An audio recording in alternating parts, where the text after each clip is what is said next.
Kadang ada ya temen yang datang ke kita tuh cuma butuh doang gitu loh, Mes. Mhm. Kamu pernah nggak sih ngerasain kayak semacam begini gitu?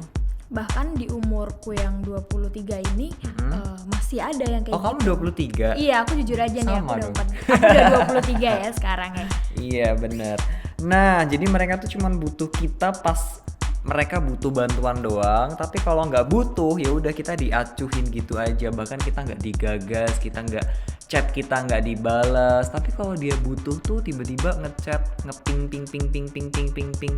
Tuh capek nggak sih kayak gitu? Iya, mungkin kan apa ya, dulu itu kan belum ada nih istilah toxic relationship. Bener. Nah, Dan yang baru-baru seperti ini itu lagi tuh ya. happening banget ya. Yang Jadi- dinamakan toxic relationship. Nah, toxic relationship itu apa sih sebenarnya? Jadi kayak gitu kondisi yang terjadi pada diri kita sebagai seorang manusia, di mana kita mempunyai hubungan yang bisa mencemari harga diri kita, terus Wow. juga bisa ngerusak pemikiran kita, kebahagiaan kita, sampai perspektif dalam diri kita tuh saat memandang aku sendiri itu bisa dipengaruhi sama lingkungan gitu loh. Jadi kayak ini tuh sebuah racun ya. Waduh, Iya, kayak racun. lagunya Cangcuter sih. Racun. Aduh, nyanyi dulu boleh gak sih? Nggak Boleh.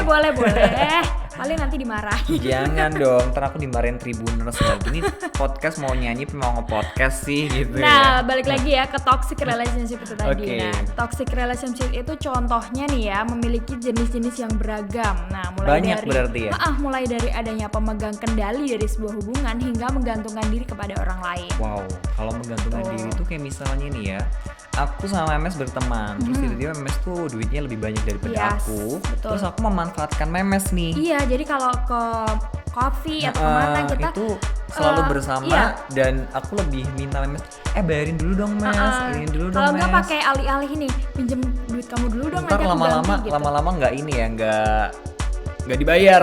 Gitu ya, pinjem duit dulu tapi nggak dibayar-bayar pak, kitanya mau nagih kan juga nggak enak gitu Nggak loh, enak karena dong, sama teman sendiri. sama teman sendiri. Padahal kita sendiri juga bokek. Iya. Nah itu lebih parah lagi. itu dulu sih ya, sebelum kerja tuh kita sering banget digituin, mana duit masih minta orang tua, tiba-tiba digituin sama temen, aduh parah. Nah ini nih jangan sampai parah-parah kayak gitu ya Tribuners. Jadi buat meminimalisir itu kita harus tahu nih ciri-ciri temen toksik itu kayak gimana.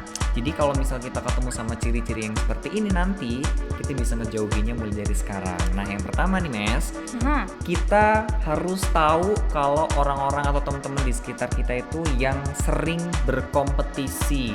Jadi kayak dia, aduh aku ini nggak boleh unggul dari dia kayak gitu ya. Bener, iya. Jadi aku harus lebih baik, lebih cantik, lebih apapun, lebih kaya, lebih apapun dari dia. Nah, sebuah hubungan pertemanan yang dikatakan toksik ini kalau di dalamnya itu emang ada saling membanding-bandingkan gitu loh. Misalnya, kok Memes ini sih lebih cantik, Memes lebih mulus badannya, mukanya, terus tiba-tiba temennya ada yang bilang kayak aku harus lebih dari si Memes deh, aku harus ngalahin dia deh. Iya, Kayak kalau gitu. kalau itu masih ke tahap yang mungkin manusiawi ya Pak ya. Iya, manusiawi Tapi dong. ada juga nih yang lebih parah. Misalkan kamu punya HP nih, iPhone yang terbaru kayak gitu. Terus HP aku masih Xiaomi. Terus dalam circle kita tuh, jadi aku mikir kayak gini. Aduh, kok HP dia udah lebih bagus dari aku Iya. nih. Aku harus lebih bagus dari dia. Paling nggak aku harus beli iPhone 13 nih yang Iya. baru mau keluar kayak gitu. Bener. Contohnya kayak gitu. Itu- Itu nggak sehat. Tapi itu sering banget sih terjadi, tau Iya, gak sih? iya, Bahkan itu sering di banget. circle pertemananku waktu dulu masih kuliah. Makanya kuliah tuh bener-bener memilih circle pertemanan tuh harus hati-hati, tau gak sih?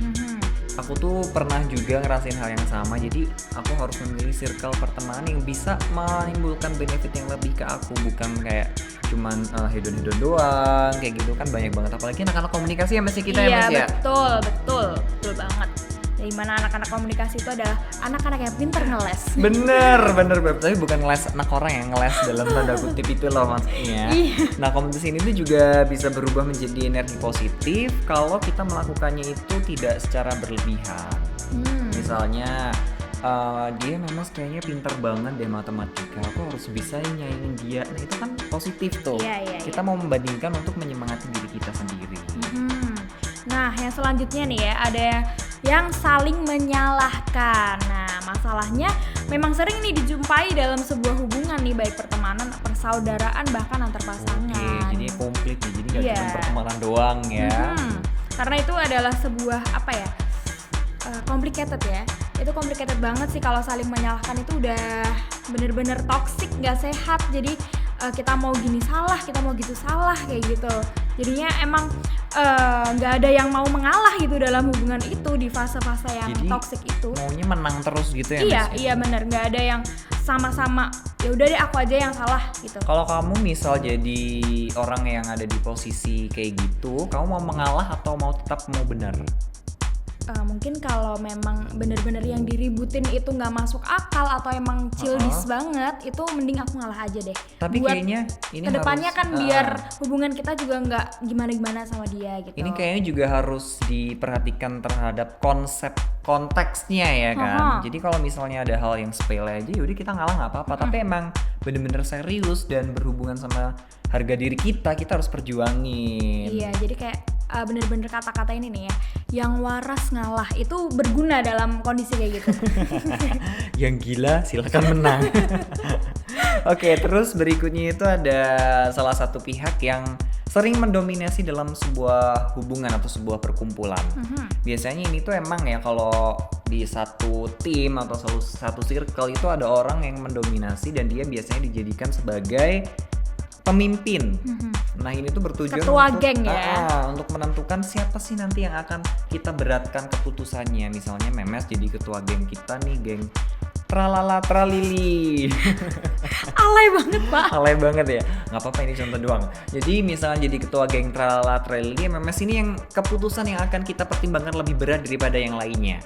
Nah, itu yang mendominasi. Nah, kalau yang mendominasi itu baik, kayak Memes misalnya mempunyai keputusan yang baik-baik, tidak memihak, itu nggak masalah. Tapi kalau udah sampai memihak, udah sampai nggak mau kalah, itu tadi, itu yang bahaya. Iya, biasanya tuh banyak dijumpai anak-anak usia SMP ya. Dia banyak punya geng. Iya. Labrak-labrakan pernah nggak sih dulu? Pernah banget. Bahkan aku pernah ngelabrak gitu. Iya, jujur nih, membuka aib sendiri. Tapi jangan salah, nggak cuma anak SMP aja. Di usia kita yang udah 20-an ke atas, itu juga masih ada nih orang yang geng-gengan kayak gitu. Bahkan udah punya anak pun, ibu-ibu aris-arisan kayak gitu tuh, itu ada yang geng-gengan juga, Hakim gitu. Oke, jadi geng-gengan tuh nggak cuma anak SMP, nggak cuma masih anak-anak Iya, remaja, ternyata yang berumur juga. Iya, kalau menurutku ya pribadiku, nggak masalah kamu geng-gengan asalkan kalian itu sama gitu. Jadi kalau ada suatu permasalahan ya semua tahu. Kalau ada yang misalkan nggak berangkat satu ya jangan diomongin kayak gitu, nggak Iya. masalah kalau aku ya. Gitu. Tapi biasanya emang ini sih, kayak diomongin gak berangkat satu gitu, diomongin dia gak berangkat ya begini-begini, apa dia malas sama kita gitu. Iya, apa dia nggak punya duit ya, jangan-jangan Benar, kayak jadi gitu. kayak spekulasi di belakang itu tuh banyak banget, padahal kita belum ngerti sebenarnya apa yang terjadi sama dia gitu. Iya, Nah, itu yang nggak sehat. ini nggak sehat. Kalau ada orang yang kayak gini kita harus jauhin karena ini sudah masuk ke tahap toxic relationship. Yes gitu. Terus Memes nih mau jelasin lagi yang selanjutnya. Oke. Ada hal yang kalian harus tahu dari teman-teman relationship, toxic Toxic, relationship maksudnya itu teman-teman kalian biasanya membuat tekanan kepada kalian sendiri. Gitu. Maksudnya kita diinjek gitu ya? Bukan ya. Jadi kalian tuh kayak dituntut harus gini, harus gitu, harus gini, harus gitu kayak gitu. Padahal kan kalian belum tentu mampu sebenarnya. Kayak ini misalnya satu geng juga nih, kita bicara geng-gengan terus ya, tapi nggak apa-apa karena ini kita ada di bahasan relationship, sebuah Iya, hubungan. iya. Kita dalam satu geng, terus tiba-tiba geng itu tuh naiknya mobil Honda Jazz semua. Ada yang naik motor. Nah, yang naik motor itu dituntut kamu harus pakai Honda Jazz, kalau nggak kamu nggak boleh masuk geng kita. Kayak ditindas gitu.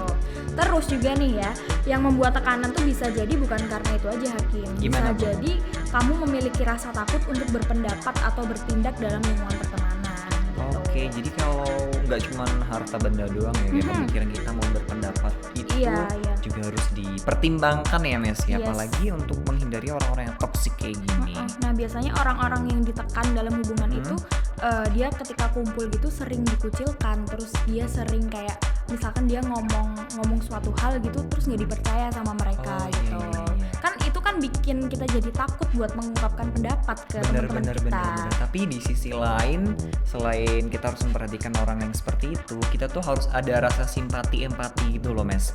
Harus. Karena ketika kita melihat teman kita yang seperti itu, digituin sama teman kita yang lain satu geng, padahal kita tuh harus peka gitu. Dia kasihan banget ya, kayaknya kita harus menolong dia deh. Gimana caranya biar dia itu nggak merasa tertekan dari teman-teman kita yang lain. Jadi kita kayak menenangkan dia, menerima dia walaupun orang-orang tuh nggak nerima dia. Terus aku jadi ketua gengnya, terus aku gini, ya udah kamu temenan aja sama dia berdua, nggak usah ikut kita. Nah, toxic itu namanya, itu toxic ya. Itu toxic. Oke nih Tribuners, jadi itu tadi pembahasan tentang toxic relationship di hubungan pertemanan. Jadi semoga kamu bisa mengerti ya ciri-ciri dari toxic relationship tadi. Ada apa aja tadi ya Mas ya? Ciri-cirinya yang pertama ada selalu berkompetisi, terus yang kedua saling menyalahkan, yang ketiga satu pihak mendominasi, yang Terus keempat membuat tekanan. Nah, dari keempat ini harus kita perhatikan. Kalau nemu teman kita yang kayak gini, kita wajib menghindari dengan cara yang halus. Jangan mentah-mentah langsung gue mau ninggalin lu. Nggak Mundur bisa. teratur aja, Mundur Pak. teratur. Gitu. Mundur pelan-pelan ya kan. Alon-alon penting kelakon ya. Iya, kalau kata lagu Nela Karisma, mundur alon-alon, aku mundur. Kamu ini ya, ini Nela Karisma Nela Apple. Lovers. Nela Lovers. Membuka aib kedua. Oke, aib kita buka lagi di next episode dengan bahasan-bahasan yang lebih menarik. Jangan lupa untuk terus mengikuti Tribun News Podcast di Spotify dan juga YouTube. Yes. Hakim pamit. Memes juga pamit. Sampai jumpa. Dah. Bye-bye.